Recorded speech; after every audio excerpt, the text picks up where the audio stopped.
Ada beberapa bentuk kejahatan perang diatur dalam Statuta Roma 1998 pasal 8. Yang pertama ada pelanggaran berat terhadap Konvensi Jenewa tertanggal 12 Agustus 1949, yaitu pembunuhan yang dilakukan dengan sadar dan penyiksaan atau perlakuan tidak manusiawi terhadap percobaan biologis.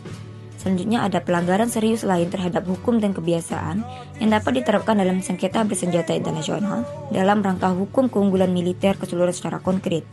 Secara sengaja melancarkan serangan terhadap sekelompok penduduk sipil atau terhadap setiap orang sipil yang tidak ikut serta secara langsung dalam pertikaian. Yang kedua, secara sengaja melakukan serangan terhadap objek-objek sipil. Selanjutnya, itu ada pelanggaran terhadap konflik bersenjata non-internasional. Pelanggaran serius terhadap pasal 3 yang umum bagi 4 Konvensi Jenewa 1949.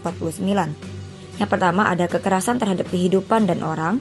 Yang kedua ada melakukan kebiadaban terhadap martabat orang. Dan yang ketiga ada menahan sandera.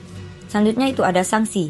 Pertama ada sanksi pidana individu yang ditujukan kepada pelaku pelanggaran berat seperti kejahatan perang. Yang kedua ada sanksi terhadap negara yang berupa kewajiban ganti rugi atau sanksi politik ekonomi seperti embargo dan pembekuan aset. Yang ketiga ada sanksi disipliner militer yang diterapkan secara internal kepada anggota militer yang melanggar atau mencegah pelanggaran yang lebih luas.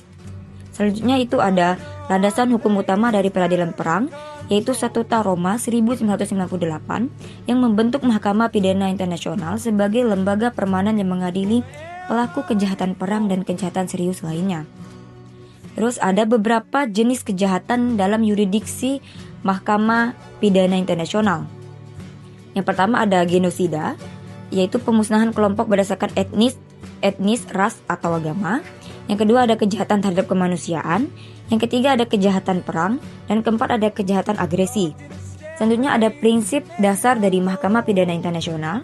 Yang pertama ada komplementaritas, yang hanya bertindak jika negara tidak mau atau tidak mampu menegakkan hukum sendiri. Terus ada prinsip individual responsibility, setiap individu termasuk penjabat tinggi dapat dimintai pertanggungjawaban. Terus selanjutnya yaitu ada jenis yurisdiksi dari Mahkamah Pidana Internasional. Yang pertama ada teritorial, wilayah negara pihak atau negara yang mengakui Mahkamah Pidana Internasional. Yang kedua ada material, 4 jenis kejahatan utama yaitu genosida, kemanusiaan, perang, dan agresi. Selanjutnya ada temporal, berlaku setelah statuta diratifikasi. Yang keempat ada personal, yaitu berlaku untuk individu pelaku. Selanjutnya ada mekanisme penegakan hukum. Yang pertama ada penyelidikan dan penuntutan yang dilakukan oleh jaksa Mahkamah Pidana Internasional. Yang kedua ada persidangan yang menentukan kesalahan dan menjatuhkan pidana. Selanjutnya ada hukuman dan banding. Yang terakhir ada kerjasama internasional, yaitu negara wajib membantu proses hukum Mahkamah Pidana Internasional. Selanjutnya itu ada tujuan peradilan perang. Yang pertama ada menghapus impunitas atau bebas hukum bagi pelaku. Yang kedua ada menegakkan keadilan internasional dan perlindungan HAM. Yang ketiga ada mendorong negara memperkuat sistem hukum nasional.